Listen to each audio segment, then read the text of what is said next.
Assalamualaikum warahmatullahi wabarakatuh. Selamat siang. Dengan Mbak siapa ini ya? Mohon maaf. Waalaikumsalam dengan Mbak Eva, Bu, yang semalam menghubungi Ibu. Oh iya, Mbak Eva. Gimana nih kabarnya Mbak ini? Alhamdulillah baik, Bu. Ibu sendiri gimana kabarnya? Alhamdulillah saya juga sehat-sehat. Oke. Ini pas jam 11.30 ya, sesuai janjian kita tadi malam. Oke.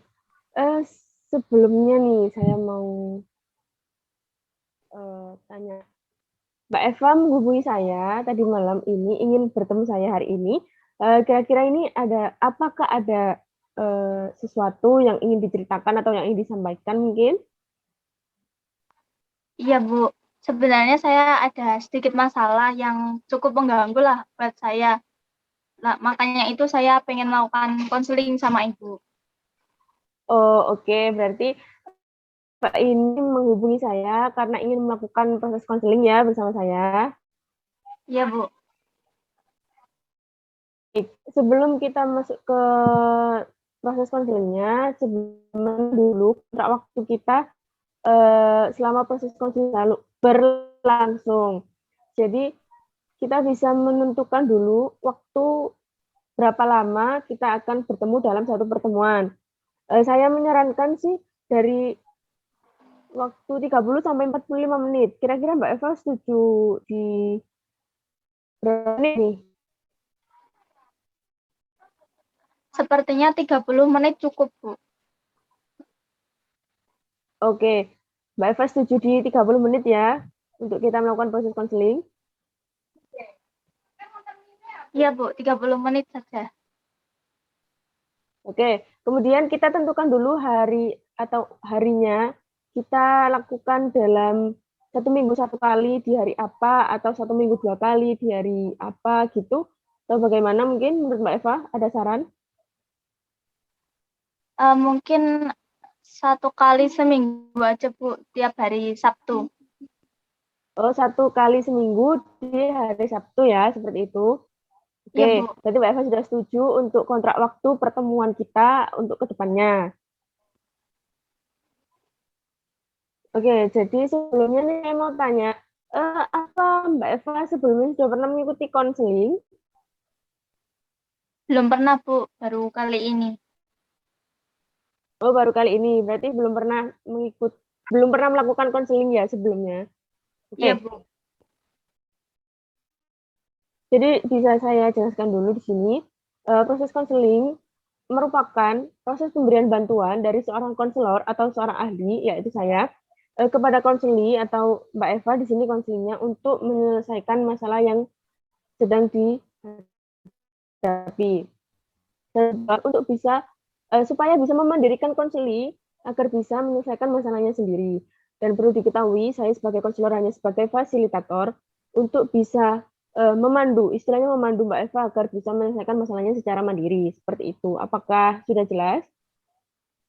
Iya, Bu, sudah jelas. Oke. Nah, di dalam konseling ini ada asas-asas. Yang pertama ada asas kerahasiaan, di mana Mbak Eva bebas menceritakan apapun permasalahan yang sedang dihadapi Mbak Eva tanpa ragu-ragu, tanpa ditutup-tutupi, karena saya tidak akan membocorkan atau membeberkan segala sesuatu masalah Mbak Eva hadapi diceritakan kepada saya. Jadi Mbak bebas untuk mengatakan apapun kepada saya karena hanya saya dan Mbak Eva saja yang tahu dan saya akan belajar apa ya, masalah yang sudah diceritakan kepada saya seperti itu. Kemudian ada asas keterbukaan.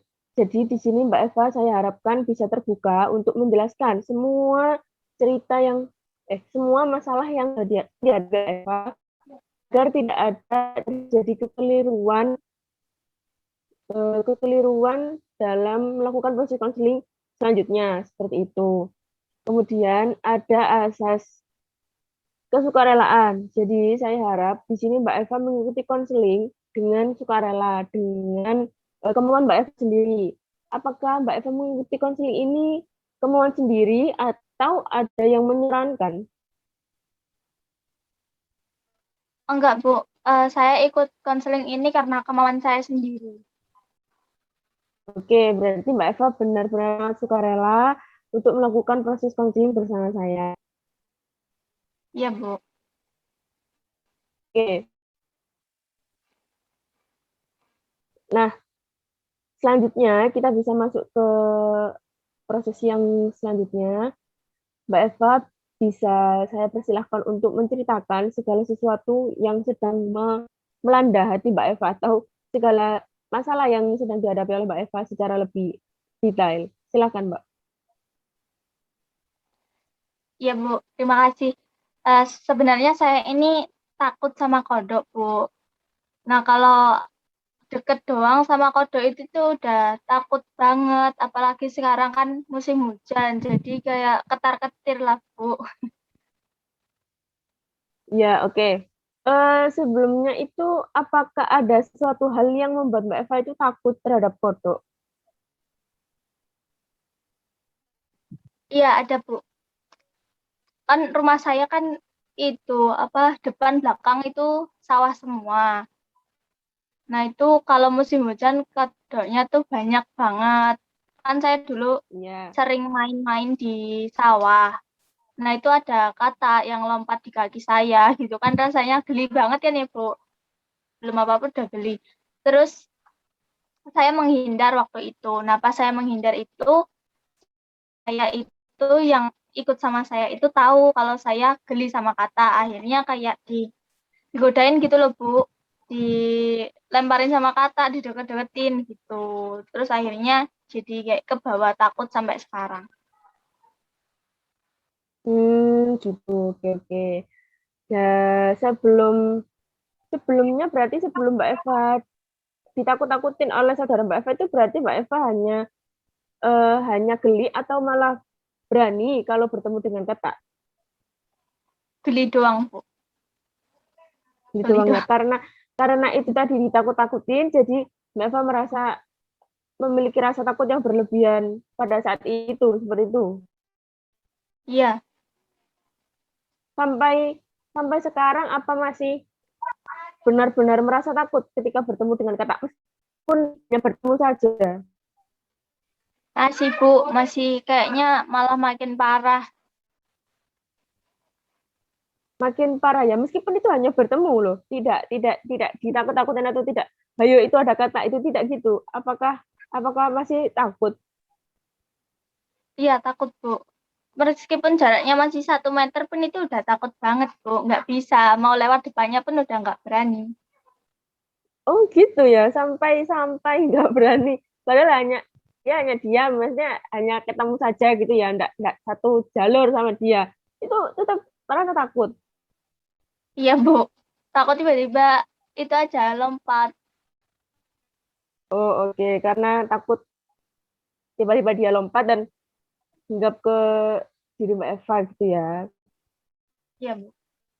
Bisa saya simpulkan. Jadi masalah Mbak Eva kali ini tuh takut berlebihan terhadap hewan kata atau kodok gitu ya.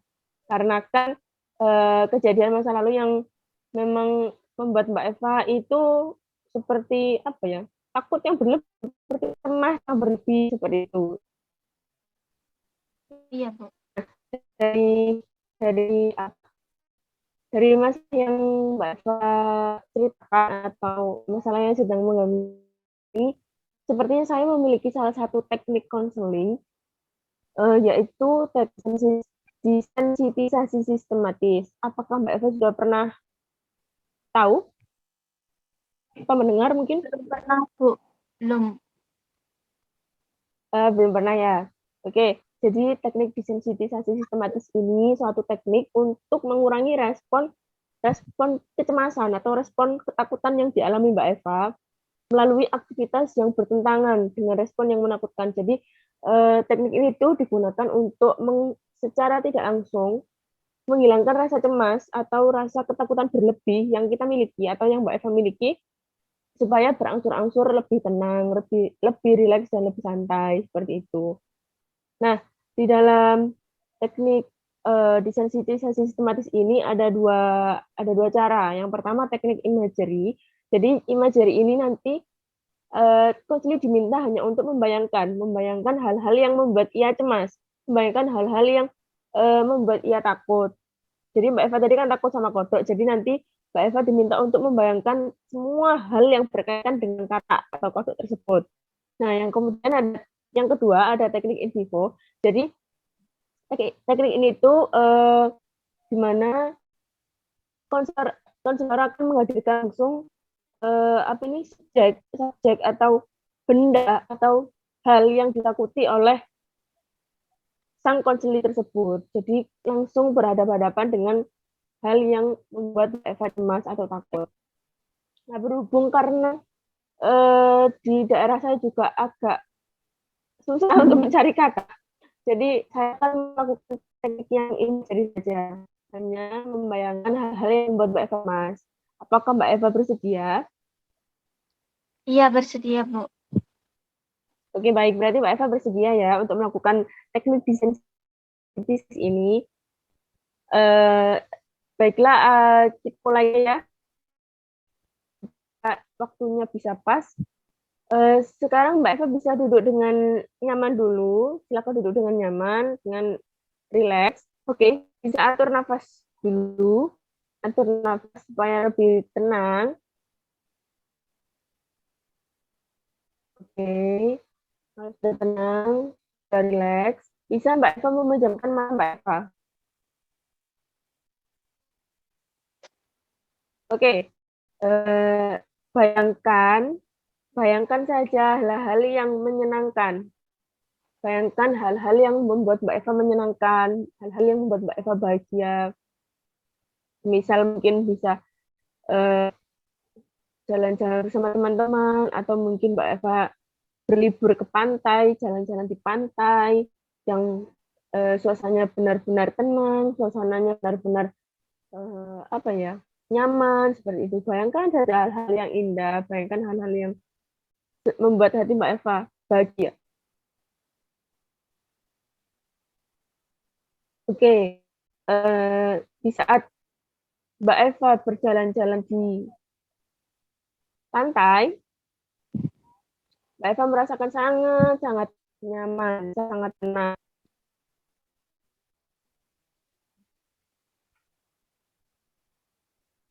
Nah, waktu Mbak Eva berjalan, Mbak Eva tidak sadar bahwa di pinggir-pinggir itu ada hewan kata, tapi Mbak Eva tidak sadar. Dari kejauhan, Mbak Eva nampak seperti ada sesuatu hal yang mengganjal. Tapi Mbak Eva masih belum tahu apa itu. Waktu Mbak Eva berjalan saja dan menghiraukan itu hal apa, ternyata hal tersebut adalah seekor hewan katak. Mbak Eva berusaha berjalan untuk biasa saja. Tapi tidak disangka hewan tersebut malah jalan mendekat ke Mbak Eva atau lompat mendekati Mbak Eva.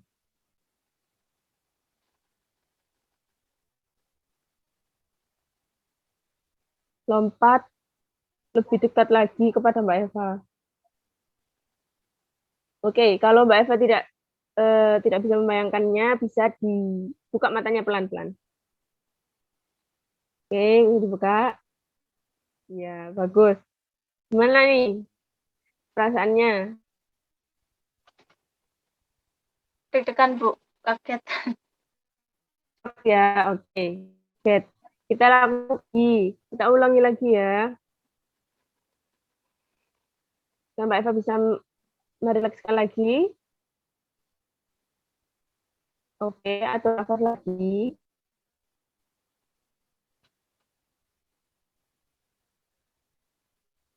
Bagus.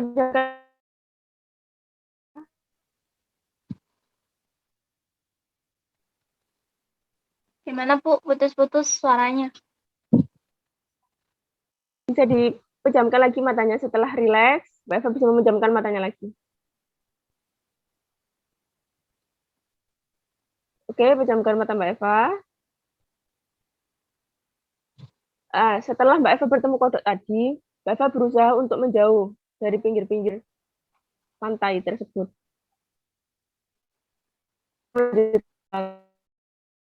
Dengan mengitari pantai tersebut, merasakan hal yang nyaman, yang tenang.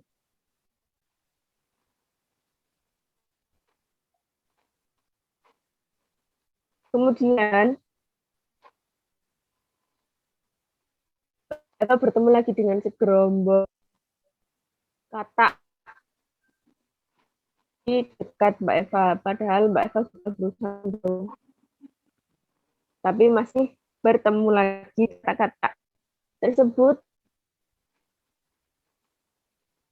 Dan kata tersebut, dan mereka hanya terdiam di situ. Waktu Mbak Eva akan melanjutkan perjalanan,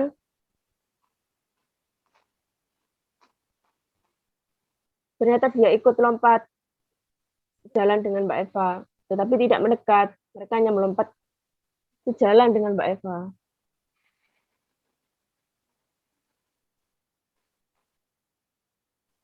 Waktu Mbak Eva sadar, dan Mbak Eva tahu bahwa kata tersebut ternyata mengikuti Mbak Eva, mengikuti arah jalan Mbak Eva. Oke, kalau tidak sanggup bisa dibuka lagi matanya. Oke. Atur nafas lagi, atur nafas. Relax. Bisa kita ulang satu kali lagi untuk memantapkan. Oke, bisa pejamkan mata Mbak Eva. Kembali. Nah, di saat Mbak Eva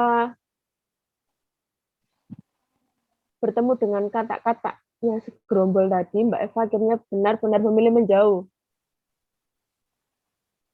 dari tepi pantai tersebut. Di saat Mbak Eva sudah menjauh dan merasa lelah, Mbak Eva memilih untuk beristirahat dan duduk di sebuah pohon yang roboh seperti itu. Setelah Mbak Eva duduk dan melihat-lihat keadaan di sekitar,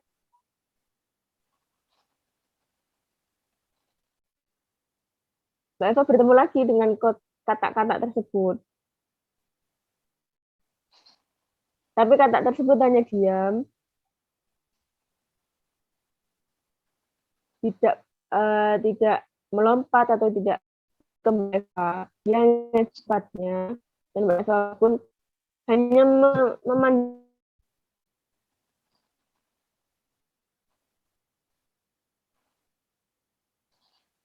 Setelah itu Mbak Eva perlahan pergi dari tempat tersebut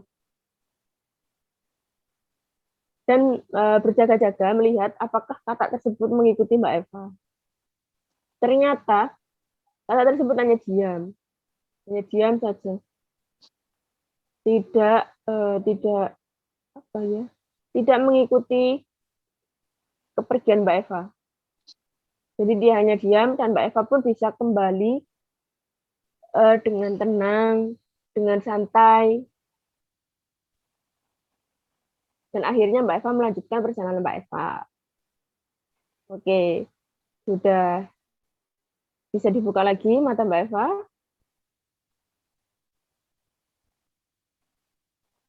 Tarik nafas dulu biar rileks. Oke, bagus. Mana nih? Mana perasaan Mbak Eva nih? Dari percobaan yang pertama sampai yang terakhir tadi, gimana nih perasaannya? Yang pertama sama yang kedua tadi itu masih takut ya, Bu, masih kaget. Soalnya diikuti. Terus yang terakhir tadi cukup jauh lebih tenang. Soalnya kan apa ya? Kalau kita dekat sama kata itu belum tentu kata itu mau ke arah kita. Bisa aja kita itu satu arah atau bagaimana.